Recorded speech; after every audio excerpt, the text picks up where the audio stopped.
अस्सलाम वालेकुम viewers. Sunday का स्यापा। आज हमारे साथ हैं जनाब अफशां, तो हमारी पुरानी दोस्त अक्सर और बेशतर ज्वाइन करती हैं, और शनीला को हम कभी कभी बहुत जबरदस्ती घसीट लेते हैं।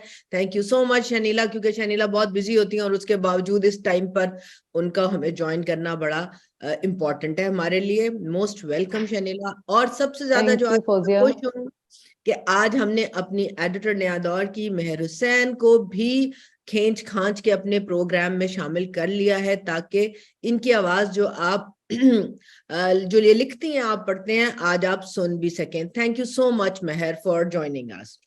आज थैंक हम यू जिन सो मच फौजिया जी। आज हम जिन चीजों पे बात करेंगे वो एक ते जनाब अदलिया दा कड़मास है, की करिएगा। दूसरा सियासत है कि मुज़ाकरात होंगे कि कसुनमुक्की करनी है, और तीसरा कि हम इतने इंटॉलरेंट क्यों होते चले जा रहे हैं। मुझे ये लगता है लड़कियों कि गैर जमहूरी इकदाम आई मार्शल लॉज हमारे मुल्क में बहुत ज्यादा रहे हैं, और इनको हमेशा दो चीजों ने बहुत सहारा दिया है, एक अदलिया ने और दूसरा मकामी हुकूमतों के निजाम ने।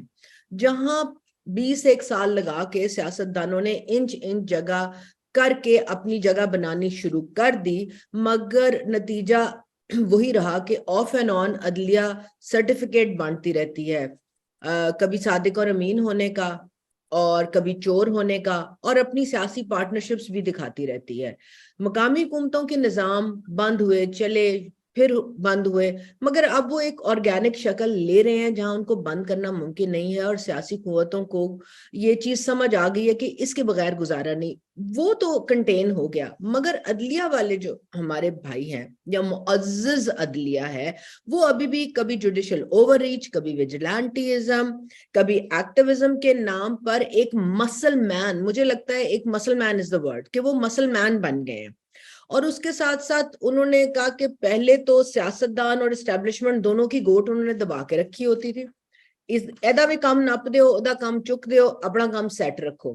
अब उन्होंने कहा कि अपन यार पावर तो अपन के पास है, तो जैसे बॉलीवुड की मूवीज में आता है ना, कभी कभी लगता है अपन ही गॉड है भाई, तो कभी कभी लगता है कि वो अपन ही गॉड है भाई में आ गए हैं। क्योंकि वरना तो साकिब निसार साहब की शिद्दत अली की इलेक्शन की मुहिम, आजम नजीर तारड़ से कि कब बाजू मरोड़ के, चाहे उन्हीं की गलती है मैं बार फिर दोबारा कहूंगी, उनसे जूनियर जजेस को ऊपर लेके आना, जहांगीर तरीन को नाअहल कर देना, खान साहब को सादिक और अमीन कह देना। तो ये जो अब इस टाइम पर हम आ गए हैं, आई फील कि ये वो वाला टाइम है जब हमारी डेमोक्रेसी, हमारी इंस्टीट्यूशनल अकाउंटेबिलिटी, हमारे इंस्टीट्यूशन सारे एक इम्प्लोजन का शिकार हैं। हम इम्प्लोड हो रहे हैं, जिसमें इस वक्त रियासती बहरान से ज्यादा हमने रियासत को अपने पर्सनल इंटरेस्ट पर स्टेक पे लगा दिया है। ये वो टाइम है जब हमें ट्रूथ एंड रिकंसिलिएशन की हद से ज्यादा जरूरत है, जब हमें नेगेटिव लगेज को पीछे छोड़ना है। और उसमें जब हम देखना चाहते थे कि सुप्रीम कोर्ट की तरफ देखें, कोर्ट की तरफ देखें कि मुनसिफ कहीं पर तराजू को बराबर ही कर सके, तो उत्थे लगता है तराजू की डंडी टूट गई है। और वहां पर फिर तराजू के बराबर करने की पॉलिटिकल लेवल फील्ड को तराजू के बराबरी से इक्वेट किया जाता है। तो मेरे ख्याल में ये तो कोई गलत बात नहीं है। क्यों हम एक ही बंदे को कहें कि वो चोर है? एक के लिए हम एक कानून का मयार तो सबके लिए फिर एक होना चाहिए। एक लाठी से आप सबको हांके तो फिर तो बात बनती है, मगर अगर फैसला आने से पहले हमें पता हो, बेंच के नंबर 2 हो, 3 हो, 4 हो, 5 हो, 8 हो, हमें वो भी पता हो कि कौन बनेगा क्या है, तो फिर तो कोई देखने की राह रह नहीं जाती। दूसरी तरफ देखते हैं तो मुज़ाकरात के अलावा हल नजर नहीं आता। तो वो मुझे वाकई आज जमात इस्लामी वाले ने कहा है कि हम एपीसी बुलाएंगे, तो मुझे वही लग रहा है, हल जमात इस्लामी, वाहिद हल जमात इस्लामी। मगर ये कैसे हो सकता है कि एक सांस में मैं गाली दूं और कहूं कि मैं इन चोरों के साथ नहीं बैठूंगा, दूसरे सांस में कहूं मेरे बी टीम भी गाली दे, और फिर मैं कहूँ ये राजी नहीं है भाईजान, ये मुज़ाकरात नहीं कर रहे हैं। तो मुझे ये समझ नहीं आ रहा कि इसमें सारे में हम अंधी अकीदत और नफरत में अपनी कौम को डिवाइड किए जा रहे हैं। मशाल खान के 6 साल मेरा ख्याल है हमें हमारे रोंगटे खड़े करने को काफी होने चाहिए। सो हम इन सारी चीजों के ऊपर बात करना चाह रहे हैं। If Mehar I open it from you, आइन आइन सैक्रोसेंट है मेरे ख्याल है, इसको तो हम 10 दफा भी कहें तो कोई ऐसी बात नहीं, ये तो एक एस्टैब्लिश्ड फैक्ट है। आइन सैक्रोसेंट है, मगर क्या आइन सैक्रोसेंट 90 दिन में इंतखाबात कराने के लिए है? 63A में सैक्रोसेंट नहीं था। अगर तब पार्लियामान को तकलीफ नहीं हुई जब कॉन्स्टिट्यूशन रीराइट किया और तब उनको अपना इस्तेकाक मजरू होता हुआ नजर नहीं आया, तो क्यों नहीं आया और अब क्यों जागे आप? और दूसरी तरफ वो बहुत सारे मुअज़्ज़ज़ वकला जो मेरे हिसाब से चले हुए कारतूस हैं, with due respect I would say, क्योंकि उन सब ने अपने अपने सियासी इंतजामी फायदे उठा लिए हैं। और अब वो जो है ना सारा कुछ उठा के ना रिटायर हो जाए या मरन वाला हो ना तो जमीर जाग जाता है। तो वो उस तरफ आके वो कहते हैं कि जी हम जो है अदलिया के पीछे खड़े हैं। तो तब आपने अदलिया को क्रिटिसाइज क्यों नहीं किया कि आपने 63A पे रीराइट क्यों किया? ये क्या डायकॉटमी है Mehar? How do you see that? देखिए फौजिया साहिबा, ये आपने बड़ी ही खास बात की है कि आइन जो है, आइन सैक्रोसैंक्ट है। अब मैं जरा थियोरेटिकल बात करूंगी कॉन्टेक्स्ट में लाने के लिए। आप जो कह रही हैं आइन के बारे में, जुडिशरी के बारे में, जमहूरियत के बारे में, ये सब चीजें जो है ये एक रैशनल माइंडसेट के लिए बनाई गई हैं, जहां पे लॉजिकल थिंकिंग होनी चाहिए। लॉजिकल थिंकिंग से मुराद क्या है? वो ये है कि what is right, what is wrong, what is progressive, what is regressive. हमारी यहाँ पाकिस्तान में अनफॉर्चुनेटली हालात इस तरह हैं कि हम ये रैशनल टूल्स अप्लाई करना चाह रहे हैं एक ऐसे मुल्क पे जहाँ पे हमारी जो ज़हनियत है, जो सोच है, इसमें कोई पढ़ाई लिखाई, क्लास, अर्बन रूरल कुछ नहीं है। मैं एक जनरल बात कर रही हूँ। हमारी ज़हनियत जो है वो वेरी मच सियासी पॉलिटिकल थॉट से देखा जाए तो it is a very cultural mindset. इसका ये मतलब नहीं कि हम ढोल धमाके ही बजाते, वो भी एक एलिमेंट है, बट वो बात है कहने की कि हमारी जो सोच है वो ये है कि कोई डिसीजन होता है तो हम पहले सोचते हैं जी प्रोविंशियल लेवल पे। आपने जमाती इस्लामी की बात की तो वो सेक्टेरियनिज्म आ जाती है कि भाई कौन सा सेक्ट है, कौन सी पार्टी है, क्या उनकी मजहबी एलिजेंस है, तब हम मानेंगे। I would love to see some non-JUI और non-mainstream Islamic party call an all party conference। मैं देखूंगी कौन आएगा। बिरयानी की प्लेट खाने के लिए भी कोई भी नहीं आएगा जो मुफ्त की मिलेगी वहां पे। चाय भी कोई नहीं पिएगा क्योंकि माइनॉरिटीज चाय वगैरह पानी में थूकते हैं, है ना। तो कहने का मतलब ये है कि हमारे जहां तक जजेस हैं, इट डज नॉट मैटर आइन क्या कहती है, इट डज नॉट मैटर जजेस क्या इंटरप्रेट करते हैं। फिक्र की बात ये है कि जब इनका दिल चाहता है तब आइन अप्लाई कर देते हैं, जब इनका दिल चाहता है तो साकिब निसार का आप विजिलेंटिज्म आप देखें कि भाई आप चीफ जस्टिस हो के आप सड़कों पे डैम फंड के लिए क्राउड फंडिंग कर रहे हैं। This is not the role that is written for you. आज अगर हम अपनी अदलिया को देखें, जिस तरह की जजमेंट्स और इंटरप्रिटेशन की है, इसमें दो चीजें आती हैं, या तो आइन इज फ्लॉड या फिर हमारी interpretation is not based on rational thinking. And I am sorry to say it is definitely the letter.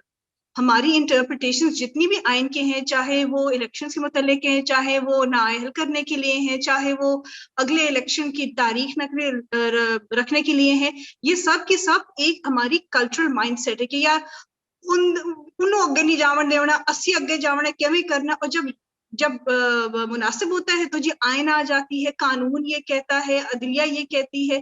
तो जब तक ये हम क्लैरिफाई नहीं करेंगे कि आपकी सोच जो है इज इट रैशनल और इज इट कल्चर, इसमें there is no hidden secret कि between justice Bandial and justice Faez Isa आपस में ये कोई लीगल बैटल नहीं चल रहा है। It's very much battle of the egos कि यार इनू कड़ना है तो इनू रखना है, तो मैं रवना है तो इनू मैं कड़ के रवना है। इस तरह अगर बिल्कुल। चलेगा तो फिर आई डोंट सी आगे क्या होएगा फायदा ये बड़ी पाकिस्तान। जी मैं ये आपने बड़ी इंपॉर्टेंट बात की है कि क्लैश ऑफ ईगोज बन गई है। ये कोई मतलब जो है ना level play field and all that, it's not about that. एक दूसरे के हम इंस्टीट्यूशनल रिफॉर्म की बात करते हैं, इंस्टीट्यूशनल अकाउंटेबिलिटी उसके साथ जुड़ी हुई है।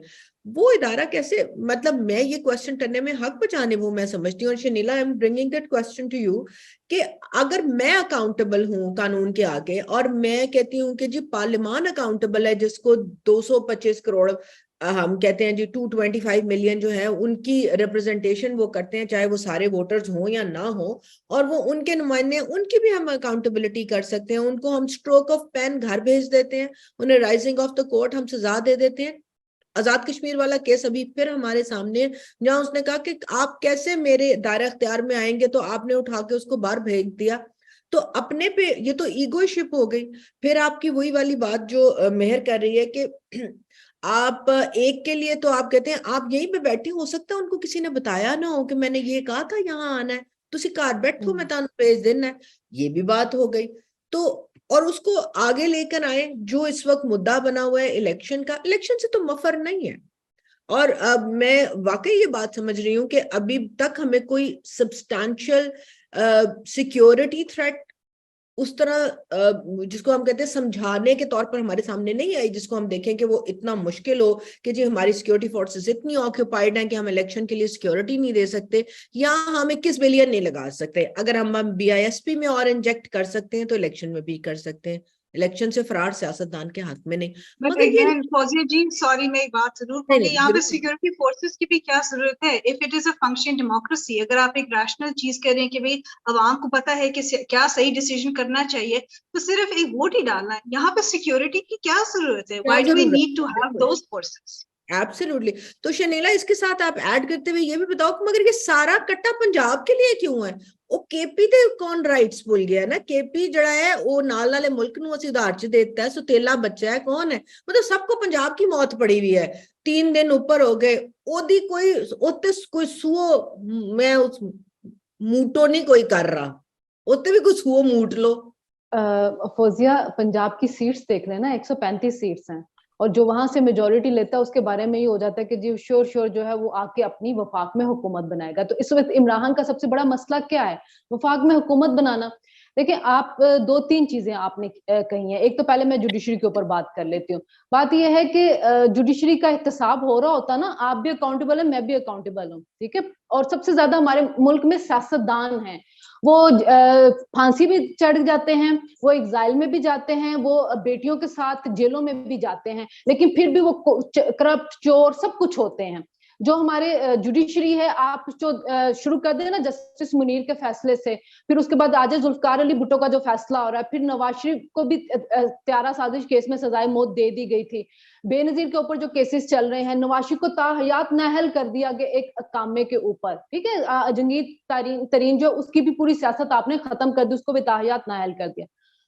तो उसके अलावा अगर आप इनका दूसरा देखें, रिक्रूडेक इन्होंने किया, करोड़ों का नुकसान है पहुंचाया इस मुल्क को, स्टील मिल के ऊपर किया, करोड़ों का नुकसान, बिलियंस ऑफ डॉलर। फिर आपने PKLI के ऊपर स्टे लिया, आपने ऑरेंज ट्रेन के ऊपर आपने जो उसको रोके रखा कितनी देर के लिए, रेलवे का मिनिस्टर जो था उसको बुला के लाइन हाजिर कर दिया था, PTV के चेयरमैन को कह दिया कि तुम इतनी तनख्वाह कैसे ले सकते हो, चलो सारी तनख्वाहें वापस करो। लेकिन क्या रिकॉर्डिक, स्टील मिल्स या PKLI को नुकसान पहुंचाने वाले किसी जज से हमने कहा कि जो ये आपने अरबों का नुकसान हमें पहुंचाया, चले ये पैसे वापस करें और कौमी खजाने के अंदर जमा करवाएं, इनकी पेंशन, इनकी सारी चीजों से ले? नहीं, जहां ये भी सियासतदानों की कमजोरी है। अगर वो इनसे एहतसाब लेना शुरू कर दें तो ये जज किसी को मुंह दिखाने के काबिल ना रहे। अभी कहा है ना कि डैम फंड का पैसा वापस दें, कब्जा करके बैठे हुए हैं, डैम फंड के पैसे के ऊपर दे दें, मलक रियाज का जो पैसा इनके पास पड़ा दे आए, इलेक्शन करवा लेते उससे। नहीं दे रहे चीजें, ये अपनी मुराद नहीं रोकते, अपनी पेंशनें नहीं रोकते, अपनी गाड़ियां, उनके पेट्रोल, सब कुछ नहीं रोकते। जो इफ्तिहार चौधरी था, उसके बेटे का केस आया, वो खुद ही जज बन के बैठ गया उसके अंदर, क्या है जी मैं फैसला करता हूँ, मेरे बेटे का केस है। इधर यहाँ पे चीफ जस्टिस के इख्तियार खत्म नहीं किए जा रहे, उसको रेगुलेट किया जा रहा है कि जनाबे अली आप 3-4 सीनियर जजेस से मशवरा कर लें बेंच बनाते हुए। वो खुद है उस बेंच का सरबराह बन गया कि जी आप कैसे होते हैं मेरे बारे में कानून साजी करने। यहाँ तो कह दे जी पार्लियामेंट जो है उसने कानून साजी नहीं करनी, तो हम भी कह देते हैं, मान लेते हैं कि जी पार्लियामेंट सुप्रीम नहीं है, इसने नहीं करनी कानून साजी, ये जजिस का काम है, तो फिर हुकूमत भी चला ले, बजट भी बना ले, IMF से जाके मुज़ाकरात भी कर ले। वो सियासतदान जलील हो रहा है। आज कल 10 रुपए पेट्रोल बढ़े, जूतियां किसको पड़ी हैं? सियासतदान को पड़ी हैं। उसको कोई नहीं पूछेगा। उस आर्मी चीफ को जो मुबैना इंटरव्यू में कह रहा है कि हाँ मैंने और जनरल फैज ने साजिश की इमरान को लाने के लिए, और वो उसी में वो मुबैना इंटरव्यू के अंदर जो साबिक आर्मी चीफ है वो कह रहा है कि जी जस्टिस खोसा ने इसलिए नवाज शरीफ को नाअहल किया कि उनकी जाती मसला था। यानी कि आप आइन कानून को घरों तक ले गए, जाती मसले, फिर तो जिसके साथ जाती मसला होगा वो उठे जाके इंसाफ करना शुरू कर दे। बाकी होगी इलेक्शन की बात। Exactly, using rational tools for personal agendas. तो फिर आप क्या समझते? जस्टिस फाइज काजी ईसा के खिलाफ, काजी फाइज ईसा के खिलाफ जो आपका रेफरेंस था वो भी तो जाती बना लिया गया था ना उस वक्त। आप इलेक्शन के ऊपर आ जाए फौजिया, देखें इलेक्शन करवा लेना एक हल नहीं है, इलेक्शन के साथ बहुत से हल जुड़े हुए हैं, मसले जुड़े हुए हैं, सॉरी हल नहीं मसले जुड़े हैं। एक तो आप अभी करवाएंगे पुरानी मर्दमशुमारी के ऊपर इलेक्शन, ठीक है, उसमें बहुत सा वोटर रह जाएगा। अब आप देखिए इनका प्रोपेगेंडा टूल कैसे काम करता है। वो वोटर जाएगा वहां पे इलेक्शन पोलिंग स्टेशन पे, वहां उसका वोट नहीं होगा। वो कहेगा मैं आया, मेरा वोट नहीं डाला। अगर उस हल्के से जीत जाती है पीटीआई, इन्होंने कहना जी इन्होंने धांधली की वोटर का नहीं था। उसके बाद जब आपके कौमी असेंबली के इलेक्शन होंगे नई हल्का बंदियों के साथ, वो वोटर वहां पे पहुंचेगा, वो कहेगा मेरा इस हल्के में वोट नहीं, देखा धांधली हुई है, मेरा वोट चेंज कर दिया, मुझे वोट डालने से रोक दिया। फिर एक और आईनी नुक्ता भी है, आपके इन दोनों असेंबलियों के इलेक्शन हर दफा पहले से हो जाया करेंगे, और हर दफा पहले से डिटरमिन होना शुरू हो जाएगा कौन सी पार्टी जो वो सूबे के अंदर आएगी। तो आप दो छोटे सूबे जो सिंध और बलोचिस्तान के, उनको क्या मैसेज देना चाह रहे हैं? उनको ये मैसेज देना चाह रहे हैं कि जी ये पहले से आपसे रूल करने के लिए तैयार हो चुके हुए हैं, आप भी अपना माइंड बना ले किसको आपने वोट देना है। ये नहीं हो सकता। अगर आसिफ अली जरदारी अभी कहता है ना कि मेरा डोमिसाइल सिंध का है तो मैं 10 साल जेल में रहा हूं, और इमरान खान जो है वो अभी उसका डोमिसाइल का मसला उसको कोई हाथ नहीं लगा रहा, तो डोमिसाइल के मसले ना उठाएं आप। अगर एक फेडरेशन है तो उसको मजबूत करें, सिर्फ इलेक्शन मसले का हल नहीं है। और फिर अगर लाडला जीत भी जाता है तो फर्क क्या पड़ेगा, पहले भी हुकूमत थी, अगर उसको नहीं मिलेगी 2/3 अक्सरियत वो फिर असेंबली तोड़ देगा, और अगर उसकी अक्सरियत नहीं आती है वो फिर सड़कों के ऊपर होगा। सो उस बंदे के लिए आप पूरा सिस्टम क्यों तबाह करना चाहते हैं? 21 अरब देना कोई मसला नहीं है, सिक्योरिटी देना भी कोई मसला नहीं है, लेकिन आप इस इलेक्शन के बाद बहुत से और मसले खड़े कर देंगे, उसको चीफ जस्टिस आगे सुलझाएगा। चीफ जस्टिस गारंटी दे दे कि इमरान खान इलेक्शन के रिजल्ट मानेगा, तो ठीक है इलेक्शन भी करवा लेते हैं। वेरी गुड, ये बड़ा अच्छा आपने पॉइंट किया। और उन्होंने कोशिश भी की कि ये कहने की कि तुसी मान जाओगे, उन्होंने कहा चलो चल मान जाऊंगा, तेन मैं इसलिए नहीं है क्या वो अफशा, क्या वो ट्रक गुजर गए? हाँ वो ट्रक गुजर गए। तो अफशा ये दोनों ने बड़ी मजेदार बात की है, मगर एक चीज और भी है, and I want to bring it to you. ये जो कौम को हमने डैम फूल बनाया था ना डैम फंड पे, कि क्राउड सोर्सिंग से डैम बन जाते हैं और हम दुनिया में एक इकलौते मुल्क होंगे, तो सिर्फ चीफ जस्टिस ने नहीं उल्लू लगाया था पूरे मुल्क का, खान साहब भी साथ उल्लू लगाने में शामिल थे कि मैं मांग तांग के अस्पताल बनाए और मांग तांग के मैं डैम भी बढ़ा देंगा। हॉस्पिटल में और डैम में बड़ा फर्क होता है, मगर हमारे बहुत पढ़े लिखे लोग, वो लोग जो बहुत जानते हैं सारा कुछ, वो सारे इस नहर में ऐसे बहे और उन्होंने पैसे दिए। अल्लाह का शुक्र है मैंने एक आना भी नहीं देता सी, इसलिए मैंने कोई गम नहीं। मैं फौजी इस पे एक वाकया बता दूं छोटा सा। हाँ बिल्कुल, आप बताएं फिर। अब बुशरा अंसारी की बहन है ना नीलम अहमद बशीर, राइटर है, लिखे, उसने डैम फंड के दिनों में एक चला था ना, मिस्टर बजाज ने भी 10 करोड़ रुपया डैम फंड के लिए दे दे, एक मीम उसने वो फेसबुक पे पोस्ट किया और एक्चुअली लोगों को बता रही थी कि ये सच है। मिस्टर बजाज कसौटी जिंदगी वाला जो ड्रामा चलता था, वो लोगों को बता के यकीन दिला रही थी कि मिस्टर बजाज वाकई 10 करोड़ रुपया दे रहा है डैम फंड के लिए। हाँ ते अफशा जी, मैं न ससो, एक तरफ अदलिया के इन्होंने इतने बड़े बड़े नुक्ते उठाए, दूसरी तरफ विजिलेंटिज्म और ओवररीच इतनी बढ़ती चली जा रही है कि हम एग्जीक्यूटिव के फंक्शंस भी ले रहे हैं, हम एडमिनिस्ट्रेटिव फंक्शन भी ले रहे हैं। जब उन्होंने बुलाया ना स्टेट बैंक को, तो मुझे बड़ी हैरानगी हुई। Being ex civil servant I was like, finance को बुला रहे हैं, समझ आती है, ये स्टेट बैंक को क्यों बुला रहा है? और जब उन्होंने कहा ना स्टेट बैंक को कि पैसे जारी कर दो, खुदा की कसम मैं गाड़ी लाहौर जा रही थी और वो गाड़ी में मैंने देखा शुरू किया, एंड आई स्क्रीम्ड। मैं कहा ये कैसे हो सकता है कि हमारी अदलिया को जो कानून का रखवाला हो, किसी रजिस्ट्रार को लोग पूछ लेंदे कि स्टेट बैंक कोई पैसे जारी नहीं करता इस तरह, वो चेक नहीं वंडदा कि कोई बम पाट गया तो चेक दे दे। तो एक तरफ ये कितनी बड़ी स्टूपिडिटी है, I would call it stupidity, के ना आपको कानून का पता है और ना आपको ये भी नहीं पता है कि आप इस एडमिनिस्ट्रेटिव ओवररीच में नहीं जा सकते। मगर दूसरी तरफ जब आपने कॉन्स्टिट्यूशन एवेन्यू को रेगुलराइज करना हो, जिसमें खान साहब और बहुत से अदलिया के बड़े बड़े जजेस के गिफ्टेड किस्म के अपार्टमेंट्स हैं, या बनी गाला को रेगुलराइज करना हो, इनको बिल्कुल पता है कि कानून कौन सा है, कि हमने कहां से करना है। नस्ला टावर को गिराना हो तो आप एडमिनिस्ट्रेटिव ओवररीच कर रहे हैं। कॉन्स्टिट्यूशन एवेन्यू नहीं गिरता, बनी गाला नहीं गिरता, नस्ला टावर गिरता है। वो बेचारे रुल रहे हैं वहां पर, मगर पूछने वाला कोई नहीं है। तो ये मुअज़्ज़ज़ अदालत को क्या कवानीन नहीं पता, या वो पहले वो कहते पहले 2 आंखों से देख रही थी, शायद दूसरी से नजर आ रहा है, उक्का नजर नहीं आ रहा थे, काणे ही हो गए ने। मैंने एक तो ये पता नहीं कौन किसका खाना है, यहाँ पे नजर सब आ रहा है। बाकी ये है कि आप शुक्र करें कि उन्होंने स्टेट बैंक को बुलाकर कहा कि पैसे दे दो। वो ये भी कह सकते थे कि इसमें क्या है, पैसे छापो और दे दो, नोट छापो और दे दो, वो ये भी कह सकते थे। शुक्र करें ये नहीं कह दिया है उन्होंने। और ये जो ओवर रीच करने की बात है, देखें, बात कुछ यूं है कि जब आप एक अरसे तक एक टूल बने रहते हैं ना, सहूलतकारी करते हैं, नजरिया जरूरत चाहिए, फलाने को निकालना है, फलाने को लाना है, फलाने को बिठाना है, तो फिर एक वक्त के बाद आप स्टेक होल्डर बन जाते हैं। फिर आप, मुझे लगता है कि इस इदारे के साथ कुछ ऐसा ही हो गया है और आपको उनको फिर एक ऐसी फील आने लगी है कि अपन भी ताकत रखता है, अपन गॉड है भाई, अपन गॉड है। मतलब एक अरसा तक इस्तेमाल होने के बाद फिर एहसास होता है कि हम भी कुछ कर सकते हैं, हम भी पता नहीं क्या बला है। जरदारी साहब ने इंटरव्यू में, जो हामिद मीर को इंटरव्यू दिया, उन्होंने उसमें एक चीज का क्रेडिट लिया कि उन्होंने मैं का सीगा इस्तेमाल किया था, मेरी हुकूमत ने। उन्होंने कहा कि मैंने इनकी तनख्वाहें बढ़ाई, इनकी बिजली के बिल माफ किए, और मैंने पेंशन के हवाले से ये किया कि अगर कोई जज मर जाए खुदा ना ख्वास्ता, तो वो जो पेंशन है वो पूरी पे वैसे ही उनकी बेवा को मिले। सर, मैं, पूरा इंटरव्यू बहुत खूबसूरत था, लेकिन इस एक बात का, मैं एक आम पाकिस्तानी होने के नाते मैं ये कहूंगी कि जो हालात चल रहे हैं ना, इस बात का क्रेडिट ना लें, बांदा नहीं। सब ने मिलजुल कर जिस पार्टी का जितना बस चला, आपने उस इदारे को इतना सर पे चढ़ा लिया है। पहले जुडिशियल एक्टिविज्म के नाम पर उनको पता नहीं क्या बना दिया गया, उसमें मीडिया भी शामिल है, उसमें हमारे एंकर पर्सन भी शामिल है, उसमें पीएमएलएन भी शामिल है, उसमें दूसरी पार्टीज भी शामिल हैं।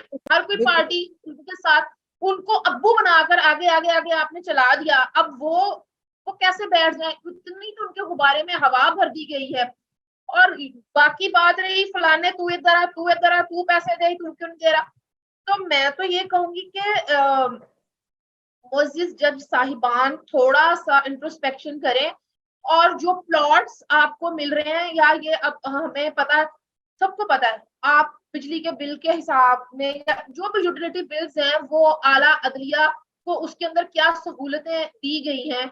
सर, मैं अगर अभी गर्मियां आ रही है ना, 50-60 हजार बिजली का बिल आना है हर महीने, मैं ज्यादा ही दे है। सकती, पर तुसी क्यों नहीं दे सकते? थोड़ी ते लाखां रुपए की तनख्वाह है, लाखां दियां पेंशनां ने, इमरात ने, आपको फ्री पेट्रोल मिलता है, आपको गाड़ियां मिली हुई हैं, क्यों हम अपनी जेब से पेट्रोल 282 रुपए फी लीटर पेट्रोल हम खरीदेंगे, आप नहीं खरीद रहे।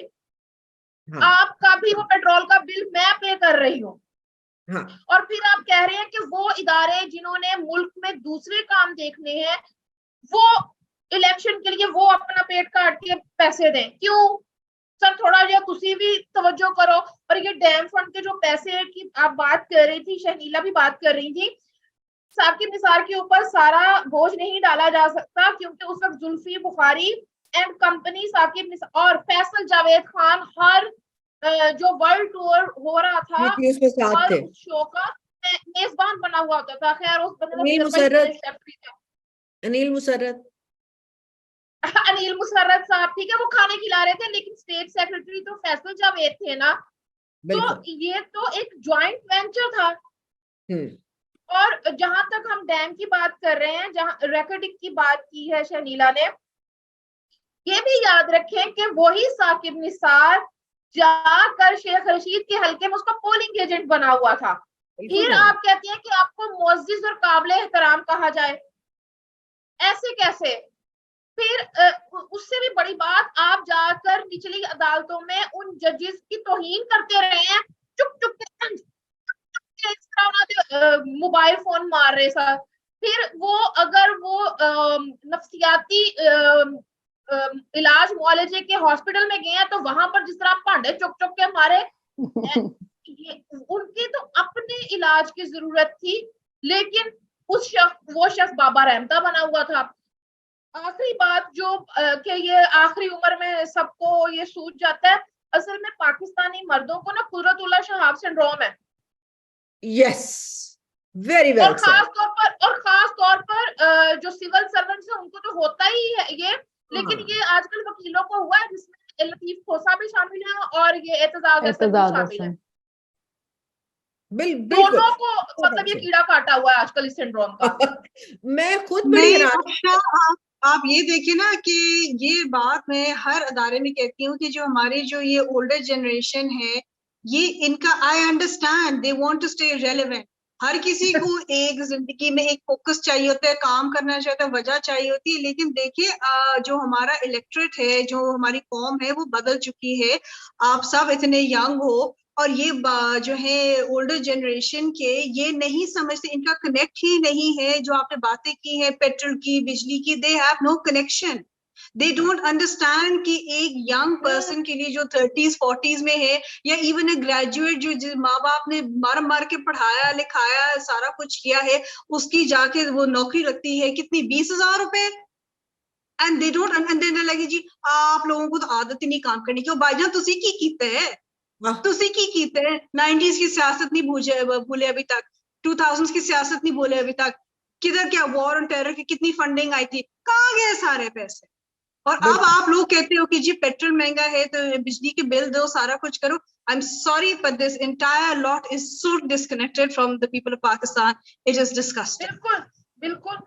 और एक आखिरी बात ये है कि ये जो एक्टिविज्म है, ये जो एक चस्का पड़ा हुआ है, इसमें एक बड़ा हिस्सा हमारे मेन स्ट्रीम मीडिया का भी है, जिनकी DSNGs 24 घंटे सुप्रीम कोर्ट की पार्किंग में खड़ी रहती हैं, और वो बेचारे रिपोर्टर्स अंदर से फर्रे बना बना कर बाहर भेज देते हैं, ये कह दिया वो कह दिया।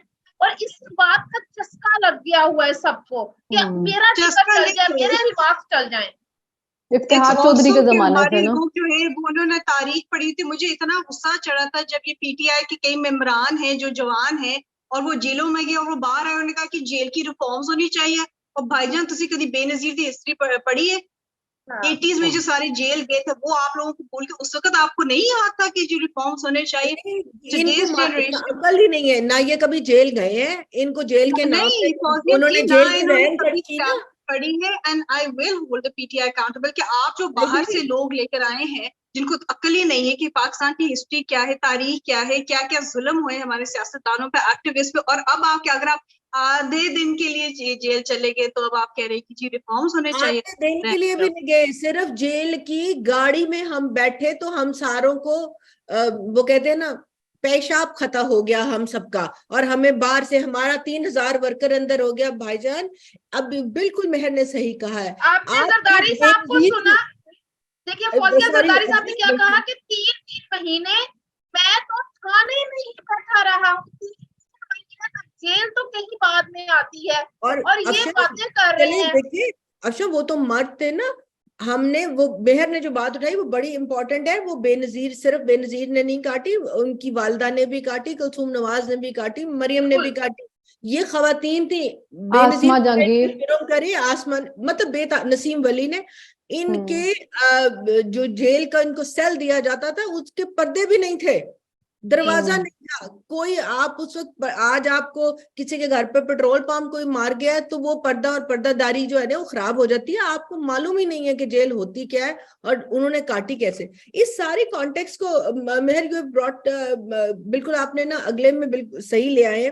मेरे लिए सियासत जो है वो, हमारी सियासत प्रोग्रेस कर रही है, हमारे सियासतदान बहुत सी चीजों में इवॉल्व हो रहे हैं, वो कंटिन्यूअसली अपने आप को करेक्ट भी कर रहे हैं, आगे भी जा रहे हैं। मेरे लिए उसका इंडिकेटर था कि गोल्डन जुबली वाली जो तकरीब थी उसमें जरदारी साहब और शहबाज शरीफ साहब साइड बाय साइड बैठे थे। I think this was a huge sight, this was a huge sight. May be Qazi Faizi साहब वहां बैठे थे, बहुत अच्छी बात ना होते तो मुझे पर्सनली मुझे ज्यादा बेहतर लगते, बट उन दोनों का बैठना, जिन दोनों के बहुत एक दूसरे के लिए बड़े बड़े एग्रेसिव किस्म के ख्यालात थे, उसके साथ बैठना, दोनों का बैठ के पार्लियामान के लिए बात करना, दोनों का बैठ के अग्रेशन से नहीं, मुज़ाकरात, हमें आगे चलना है, लेट गो करें, आगे जाएं, एक बड़ी स्टेट्समैन। और फिर जरदारी साहब को जो इंटरव्यू था, आई फाउंड इट कि was very forward looking, a states person को जिस तरह एक सीनियर सियासतदान को बोलना चाहिए। That is politics. Exactly, thank you very much, that's politics. But ये सियासत है, ये जो कुछ हमने देखा है 2018 से लेके अब तक, ये सियासत तो नहीं थी। Please, this is not politics, ये तो एक मजाक था। ना इनको समझ है सियासत। देखिए हम लोग जैसे हैं 17 साल की उम्र से लेके साढ़े वाल चिट्टे हो गए, सियासत पढ़ के एम तो नहीं ना। ये लोग कहते जी फॉरेन यूनिवर्सिटीज में जाए, डिग्रीज करे, फलाने करें। सियासत को पढ़ना होता है। आपने जो बात की स्टेट्समैन वाली, you are on point. This is politics, this is how it's. ठीक है ना। तो मगर उसमें मुझे फिर ये बताओ कि एक तरफ ये है कि he was spot on politics, but आपने दूसरी तरफ एक वो बंदे को जो पॉलिटिक्स नहीं कर रहा, वो जिनके कंधों पे चढ़ के आया, उन्होंने उसको भी दुलत्ती मार के पीछे कर दिया आपने। वो भी हो गया। आपने आप नैरेटिव बिल्डिंग में इतने मास्टर हो कि आपने नैरेटिव बनाना जो भी शुरू किया, अब आप नैरेटिव बना रहे। तोशाखाना केस भी खत्म हो गया जी, फॉरेन फंडिंग केस भी खत्म हो गया। टेरियन वी डोंट माइंड। अमरीकी साजिश, ਕਿਹੜੀ ਅਮਰੀਕੀ ਸਾਜ਼ਿਸ਼, ਅਮਰੀਕੀ ਗੁਲਾਮੀ ਨਾਮ ਇੱਥੇ ਆ। ਮੈਂ ਕਾਂਗਰਸਮੈਨ ਇੱਥੇ ਤੈਨੂੰ ਚੁੰਮ ਚੱਟ ਕੇ ਫਾਰਗ ਕੀਤਾ, ਉੱਥੇ ब्रेड शर्मन ਨੂੰ ਤੁਸੀਂ टेलीफोन मार रहे हो। पायन फिर क्या दसिया जे भाई आपका ना जरा देखें, फिर भाई के साथ सेट रखें। कमला हारिस तक आप पहुंच गए, और फिर इस सारे के साथ साथ आप ना कह रहे हैं मजाकरात के लिए तो मैं तैयार हूं, ये नहीं है इनके साथ नहीं मैं बैठूंगा। ते पायन उत्तों हुण तुहाडे लई कोई अल्लाह मियां फरिश्ता ते लाण तो रहा। तो ये पॉलिटिक्स मेहर कैसे आगे चलेगी? ये पॉलिटिक्स अगर चलेगी ना, आई थिंक एक अवाम के साथ एक नेशनल डायलॉग करने की सख्त जरूरत है। ये I think we are at a very, ये कई दफा मैं कह चुकी हूँ और ये लिखा भी है बहुत लोगों ने कि क्रूशल पॉइंट पे। लेकिन जो शनीला कह रही थी कि जो अब अगर जुडिशियल डिसीजंस होंगे, they will have great damages for democracy है। डेमोक्रेसी मेरे ख्याल से जमहूरियत तो पाकिस्तान में खत्म हो चुकी है। ये अब हमें ये बात अपना लेनी चाहिए, जमहूरियत नहीं है मुल्क में। और अब आफ्टर दिस हाइब्रिड रेजिम जमहूरियत नहीं आएगी, एटलीस्ट हमारी जिंदगी में तो नहीं आएगी। ये एक सिस्टम था और इस सिस्टम में इन्होंने एस्टैब्लिशमेंट ने सीखा भी बहुत है कि क्या क्या गलतियां हमने की हैं, किसको आगे करना चाहिए, किसको पीछे करना चाहिए, कैसे कस के रखना चाहिए, किसको आजादी देनी चाहिए। तो मेरे ख्याल से ये निजाम चलता रहेगा हाइब्रिड वाला। लेकिन मेरे जिस चीज की मुझे ज्यादा फिक्र वो ये है कि जब तक Noon League does not clean itself up, Punjab में जो सियासत अब होगी, सियासत भी मैं सरसरी से मैं कह रही हूँ, एस्थेटिक सियासत तो अब रही नहीं। इट्स जस्ट क्या कहते हैं प्रोपेगेंडा एंड पर्सनल इश्यूज, वो आ जाएगी पीटीआई और टीएलपी की। देखिए टीएलपी गायब हुआ, टीएलपी चौक पे क्यों टीएलपी बनाई गई थी नून लीग को खत्म कराने के लिए। अब नून लीग के इंटरनल मसले मसाइल इतने हैं और नून लीग इतनी आउट ऑफ टच है इलेक्टोरेट के साथ कि आगे मेरे ख्याल से नून लीग का सर्वाइवल बहुत मुश्किल है unless they clean themselves up now starting from today. आगे पे पंजाब में अब देखिए PTI TLP, this is it. Book दो फिर तुसी मजे करो। हाँ जड़ा तो ये मशाल खान वाली बात जो आपने कही है, मैं एक बस आई वांट टू से वन लास्ट थिंग कि 90s में शायद आपको याद हो एक बड़ा कैंपेन चला था कि रिश्वत खाने वाला जलील, जिसने रिश्वत खाई जलील कमीना, उसका नाम कुछ तरह का था। हाँ बिल्कुल बिल्कुल याद है, बड़े बिलबोर्ड से पूरे लाहौर शहर में बड़े बड़े थे। हाँ। मैं ये कहूंगी कि अब जो हालात हमारे इस तरह के हैं जहाँ पे सियासत भी खत्म आ गई है और रैशनल टूल्स हम इस्तेमाल कर रहे हैं, एक अगर इस चीज को एड्रेस करना चाहिए। अगर हम इंसाफ में यकीन रखते हैं as a nation, as a Muslim country, तो फिर हम क्यों नहीं पब्लिक कैंपेन करते कि जिसने झूठा इल्जाम लगाया जलील कमीना उसका नाम, आप रूट को उसको पकड़े ना, आप अपनी ज़हनियत से शुरू करें। ठीक है गलत इल्जाम लगाया, गैर क्या कहते हैं इस्लामी हरकत की, जलील हो, वहां से शुरू करो, वहां से तो करना नहीं है। हम इस्लामी टच देना चाहते हैं, हम इस्लामी निजाम नहीं अपनाना चाहते। भाईजान पूरा इस्लामी निजाम आ गया ना, तो पहले मेरे तेरे तू बुरका पान इन्होंने मैनू तेन बुरका ब्लॉन्ड वाल कटी जान मैनू तेन बुरका पवा देना, ये साडियां सुर्खियां लिपस्टिकां जड़ियां ना दा खर्चा खत्म हो जाना है ते उन्होंने कहना बाकी जड़ा ना वो असी वेख लांगे। शनीला मैंने बात बड़ी जबरदस्त की है कि ये सियासत नहीं है, और जरदारी साहब वाली आपने मेरा वो इंट्रो भी सुना, अगर वो नहीं है और वो एक कहता है कि जी हमने 11 साल जो है जेल काटी, इधर मियां साहब वाले भी पिछले इन्होंने भी 4 सालों में यही जेल काटा है, दूसरा कहता है मैं जेल नहीं जाऊंगी, तो ये फिर सियासत आगे कहाँ जाएगी? How do you see it? Same question. देखिए फौजिया, मैं इमरान को सियासतदान कभी मानती ही नहीं थी। देखिए, सियासतदान जो होता है ना, वो हमेशा कुछ लो और दो की पॉलिसी के ऊपर चलता रहता है। यही होता है, उसने रास्ते निकालने होते, रास्ते बंद नहीं करने होते हैं। अगर मैं अपने बचपन में देखती हूँ, मैंने तो अपने बचपन में दो जमातें देखी थी, पीपल्स पार्टी और नवाज लीग। वो आपस में लड़ते रहते, लेकिन एक टाइम आया था कि मोहतरमा बेनजीर भुट्टो और नवाज शरीफ भी मिलकर बैठ गए, तो उन्होंने भी मिसाक जमहूरियत कर ली थी। मोहतरमा की शहादत के बाद कभी आपने नवाज शरीफ के मुंह से उनके बारे में कभी कोई गलत बात या कभी कोई इल्जाम उनको देते सुना? नहीं। जरदारी के साथ जरूर उनकी चलिए, लेकिन मोहतरमा के बारे में। इमरान खान तो वो बंदा था जिन्होंने उसकी शहादत के बाद भी कहा था कि ये खुद जिम्मेदार है अपनी शहादत के लिए। तो वो बंदा सियासतदान तो जो ये कहे कि मैं तालिबान के साथ बैठ जाऊंगा, मैं तालिबान के साथ मुज़ाकरात कर लूंगा, उन लोगों के साथ जो आपके रियासत को नहीं मानते, आपके आइन को नहीं मानते, कानून को नहीं मानते, और वो कहता है कि मैं इन चोरों डाकुओं के साथ नहीं बैठेगा। दसो, उसने अपने आप को एक अवतार बना लिया है कि मैं सबसे बदतर हूं, मेरे जो फॉलोअर्स हैं वो मेरी पूजा करें। वो कर भी रहे हैं ना, जैसे जैसे आप वीडियो उनकी दिखा देते, वो जो भी बोलता है, जो कुछ भी कहता है, उस जिस तरह का नैरेटिव बनाता है, उसकी कल्ट फॉलोइंग उसको खरीद लेती है। मैं जब इमरान खान को देखती हूँ तो मुझे जॉर्ज ऑरवेल का नावल 1984 याद आ जाता है कि आप ज़हनों से चीजें मिटाते जा रहे हैं। कि इमरान खान अगर गया है ट्रम्प के पास, उसने उसको इज्जत दी, तो ये हिस्ट्री में पहली दफा हुआ है। मतलब इससे पहले तो किसी वजीर आजम को अमेरिका ने कोई इज्जत ही नहीं दी है। चाइना चला गया तो ये भी हिस्ट्री में पहली दफा हुआ है। मोहम्मद बिन सलमान ने आके भाई कह दे तो ये भी हिस्ट्री में पहली दफा हुआ है। तो जब हर चीज को आप इस तरह उस बंदे के साथ जोड़ देंगे कि वो हिस्ट्री में उसने जो कुछ किया पहली दफा किया है, फिर 10 साल प्रोपेगेंडा कर करके आपने लोगों की जहन साजी ऐसी कर दिया हुआ है कि उसने उसको एक उतार मान लिया हुआ है, तो वो नीचे नहीं आएगा, वो आपके साथ मुज़ाकरात नहीं करेगा। आपको माइनस इमरान खान किसी सोल्यूशन की तरफ जाना होगा। सियासतदान हमेशा मुज़ाकरात की तरफ जाते हैं, मुज़ाकरात के जरिए जीतते हैं, ये आमिर होता है। देखिए, जुल्फकार अली भुट्टो के भी मुज़ाकरात हो रहे थे, वो मुज़ाकरात किसी कंक्लूजन पे पहुंच गए थे। ज़ियाउल हक को यही खतरा लगा था कि मुज़ाकरात हो जाएंगे तो फिर ये ना हो कि मामला सेटल हो जाए, मैं कैसे आऊंगा। उसने रातों रात मार्शल लगाया, सिर्फ एक असगर खान था उसके साथ, जैसे आज इमरान खान है गैर जमहूरी कुत्तों के साथ। तो मुझे इमरान खान की हद तक ये चीज कभी नजर नहीं आएगी कि वो इनके, मुझे बहुत से लोग ये बात कहते थे, देखें कि एक टाइम आएगा इमरान खान कहेगा मैं एंटी स्टैब्लिशमेंट होगा, एस्टैब्लिशमेंट के खिलाफ बोलेगा, वो गैर जमहूरी कुत्तों के खिलाफ बोलेगा, हमें उसका साथ देना पड़ेगा। मैंने उस वक्त भी कहा था कि इमरान खान सिर्फ अपने मतलब के लिए कहेगा। इमरान खान कभी भी एंटी स्टैब्लिशमेंट, आज भी देख लें वो कह रहे हैं कि जी स्टैब्लिशमेंट एक कदम बढ़ाए, हम 3 कदम जाने के लिए तैयार हैं। और अमरीकी बयानिया तो आपने खुद ही बता दिया ना, हम कोई गुलाम है ऐसे। अब वो बैठ बैठ के उनको कह रहे हैं कि आए जी आए, हमारा मसला हल करें, हमारा मसला हल करें।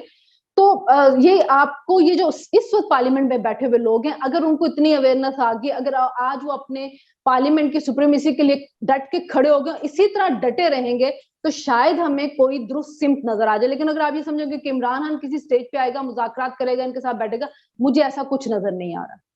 ओके अफशा, आपने ना शुरू में बड़ी एक इंटरेस्टिंग बात की थी, जो मेहर और शनीला का पॉइंट है वो मैं आपके पास लाना चाह रही हूँ, उस पॉइंट से को याद रखते हुए कि जो एक ही जरदारी साहब की व्हाट ही इज डूइंग, जो सब कर रहे हैं, ये सियासत है। उन्होंने जो रास्ता दिखाया अपने इस इंटरव्यू में, एक लेआउट दिया कि सियासत कैसे की जाती है और आगे कैसे बढ़ा जा सकता है। और उनका बहुत इंपॉर्टेंट पॉइंट था जो उन्होंने गोल्डन जुबली वाली तकरीर जब वो कर रहे थे, तो उन्होंने कहा कि मेरे पास पैगामात आते हैं मगर प्राइम मिनिस्टर ये हैं। ऐसे उन्होंने शहबाज शरीफ साहब की तरफ इशारा किया, उन्होंने कहा प्राइम मिनिस्टर ये हैं तो मुज़ाकरात के लिए इनके साथ आना होगा, बात करनी होगी। एक ये बात बड़ी इंपॉर्टेंट है, शुरू में आपने कहा कि जब ये सारे एक पोजीशन ले लेते हैं, कोई भी हो, तो वो स्टेक होल्डर बन जाता है। अब हमारे स्टेक होल्डर सारे बहुत डिफाइन हो गए हुए हैं, उन सारों को एक मेज पर आना, मगर वही कि एक सांस में गाली और दूसरे में मुज़ाकरात, क्या ये हो पाएंगे? नंबर 1। नंबर 2 ये कि जो शनीला ने बात की प्रोपेगेंडा टेक्निक्स की, कि मैंने आपको ब्रेड शर्मन का बताया, कमला हारिस का बताया, अब ज़ल्मे खलीलजाद, यार I would call him butcher of Afghanistan, जिसने मेरा ख्याल अफगानी हो के जिस तरह उसने जो अफगानिस्तान के साथ जुल्म और ज्यादती की है, एक जिस लेवल पर वो था, और अब वो आकर वो एंटी पाकिस्तान रहा है, और अब वो डैडी बन गया है पीटीआई का। अब आप कह रहे हैं कि very good, we are so grateful. Excuse me, मतलब आप अपनी कल्टशिप में इतने आगे चले जाएंगे कि हर कोई भी हो, बस वो कहते हैं ना, ओ मेरे और आपके फेवरेट नुसरत जावेद साहब वाली बात, अब समसायदी कांड देख जाए भावे सी आप थल्ले आ जाइए। बात ये है कि ज़ल्मे और पीटीआई तो कुंभ के मेले भाई में भाई। पिछड़े हुए भाई ही हैं, क्योंकि दोनों के फेवरेट जो है वो तालिबान ही है, तो वो कहीं ना कहीं कनेक्शन तो बनता है ना।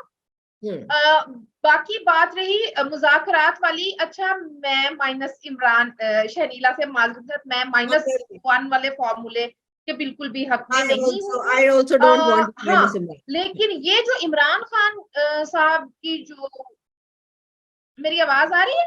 आ रही है हाँ।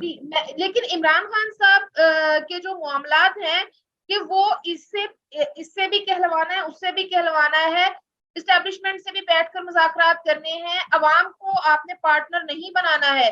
देखिए हम ये बात मियां नवाज शरीफ के दौर में उनको कहते रहे, हम इमरान खान को भी कह देते हैं, अवाम को पार्टनर बनाएं, ना कि उनको इश्तियाल अंगेजियों की तरफ लेकर जाएं। पीएमएलएन और पीपी ने वक्त के साथ सीखा है, वो इकट्ठे बैठ रहे हैं, उनको पता है कि आगे कैसे चलना है, और सियासतदान की सबसे बड़ी खूबी यही होती है कि वो 2 कदम आगे जाता है, क्योंकि उसको पता होता है 1 कदम पीछे भी आना पड़ेगा। अगर सियासतदानों ने ये फॉर्मूला ना अप्लाई किया होता तो हम 18वीं तरमीम के बगैर ही बैठे हुए होते, हम 58(2)B के अंदर ही पिस रहे होते। बिल्कुल। तो खान साहब को ये समझने की जरूरत है कि सियासतदान मुस्तकबिल का सोचता है, सिर्फ अपने मुस्तकबिल का नहीं सोचता, दूसरों का भी सोचता है। और जो शख्स ये कह दे कि मैं तालिबान के साथ तो बैठ सकता हूँ, मैं इन चोर डाकुओं के साथ नहीं बैठ सकता, और वो समझे कि उसका ये बयानिया ही उसकी पॉलिटिकल करेंसी है, तो फिर उसको फॉलो करने वाले और सपोर्ट करने वाले, देखिए मैं फिर भी हल्का लफ्ज इस्तेमाल कर रही हूँ, वैसे तो वो शनीरा ने बिल्कुल ठीक बात की है कि उसकी परस्तिश करने वाले, उसके पुजारी सोचे कि ये शख्स क्या उनके लिए उनके मुस्तकबिल के लिए सोच रहा है।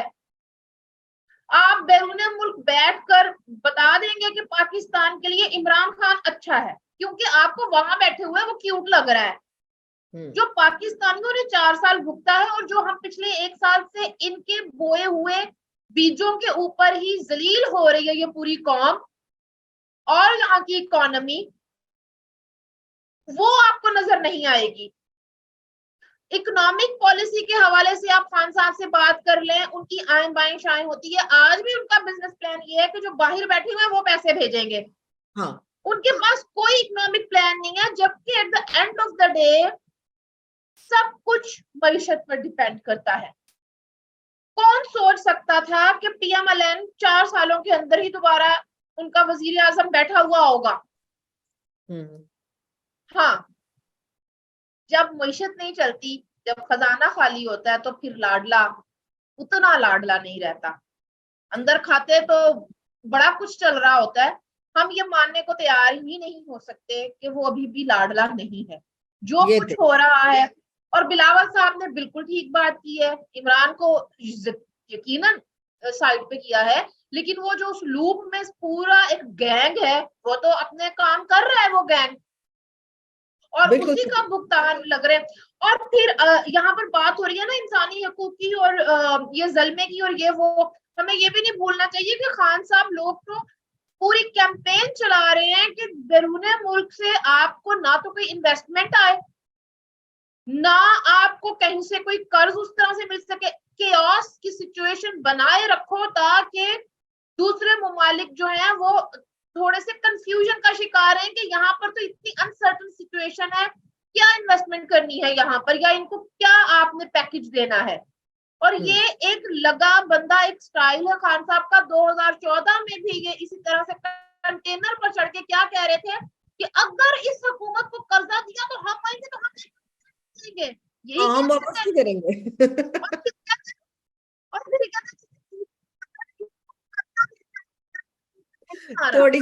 थोड़ी सी आपकी आवाज जो है वो गायब सी हो गई है, तो इसलिए मैं टेक ओवर कर रही हूँ। बट मुझे आप आखिरी पॉइंट आपका आ गया था कि बिल्कुल खान साहब यही कहते थे उसके ऊपर खड़े होके कंटेनर पे कि इनको अपने कर्जा दिया तो हमने वापस नहीं देना। ओ एन जिस तरह कमेटी निकली है ना तो वड्डी पुप्पी नूं लै ली, तो मैं ते अपना मुंडा भेजिया सी, तू पुप्पी ते पुत्तर नूं दित्ती, उन्हें 100 रुपया खा लिया, मेरे को ना मंगी वापस। मेरे ख्याल में व्यूअर्स, हमारी तीनों आज जो पैनलिस्ट हैं उन्होंने आपको बहुत अच्छे तरीके से ये बताने की कोशिश की है कि खुदारा समझिए सियासत क्या होती है। सियासत जो है ना, ये एक ही वक्त में साइंस भी है और आर्ट भी है। साइंस है उसका फैलाव और आर्ट है कि आपने उसको किस तरह इस्तेमाल करना है। और वो सिर्फ उसका मतलब, सियासत का मतलब प्रोपेगेंडा करना, फेक इंफॉर्मेशन फैलाना, गलत बयानिए को, या आप जो इस बात को आप समझते हो उसे ओवर एंड ओवर बोलते जाए ना, तो वो गोएबल्स का फिलॉसफी तो हो सकती है, वो फिर सियासत नहीं होती। दूसरी बात, स्टेक होल्डर्स। अब जितने स्टेक होल्डर जो पहले छुपे हुए थे या हम कहते थे नजर नहीं आ रहे, वो पूरी तरह सामने आ गए हैं कि हमारी पॉलिटिक्स के स्टेक होल्डर्स कौन है। और उनमें से कोर आपकी जुडिशरी है और आपकी एस्टेब्लिशमेंट है, और दोनों न्यूट्रल नहीं है।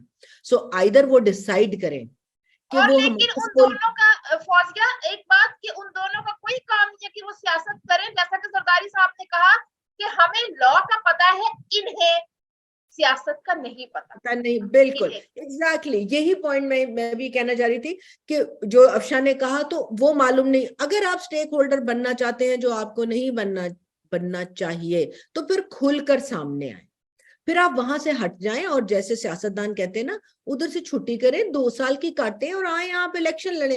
भाईजान काउंसलर का इलेक्शन भी बड़ी मुश्किल लड़ीदा है, तो आप ये वहां बैठ के ना, ग्लास हाउस में बैठ के आप मत समझें कि आप किसी को भी कुछ कह सकते हैं और वापस पत्थर नहीं आएगा। अब जिस एरा में महर ने जैसे बताया था, this is no more 80s and 90s, we are in 2023, पत्थर आएंगे, जवाब मांगे जाएंगे। सो सब स्टेक होल्डर्स को ये जो अपने ऊपर वो खान साहब जाते हैं ना अदालत च, वो टोपा जिहा पा के, और आप समझते हैं वो टोपा जिहा पा लिया तो तुसी न्यूट्रल हो, तो भाईजान आप न्यूट्रल नहीं है। और आखिरी बात, सियासी इत्तेहाद और इंतखाबी इत्तेहाद में फर्क होता है। सियासी इत्तेहाद वो है जो पीडीएम की सूरत में आप देख रहे हैं, उसमें से किसी भी एक जमात ने अपनी पॉलिटिकल आइडियोलॉजी को साइड पे नहीं रखा, वो उसको लेकर चल रहे हैं, मगर बैलेंस कर रहे हैं for larger state of Pakistan to function. जब इलेक्शन आएंगे तो ये सब इंतखाब अपनी अपनी जाती पार्टी की आइडियोलॉजी पर लड़ेंगे। समझिए इस बात को, ये पीडीएम वर्सेस पीटीआई नहीं होगा जब इंतखाब होगा। और इंतखाब में तो जाना होगा और मुज़ाकरात की मेज पर भी आना होगा। खान साहब, जितनी जल्दी आप इस कट्टे को समझ लेंगे, अगले भी तैयार ने एक कदम आगे बढ़ाएं और इस मुसीबत से हमारी जान छुड़ाएं। और अदलिया भाएं जागते रहना, हुण ते असीं यह भी नहीं कह सकते कि तुहाडे ते ना रहना। तो thank you very much viewers for this Sunday, will see you next Sunday. खुदा हाफिज।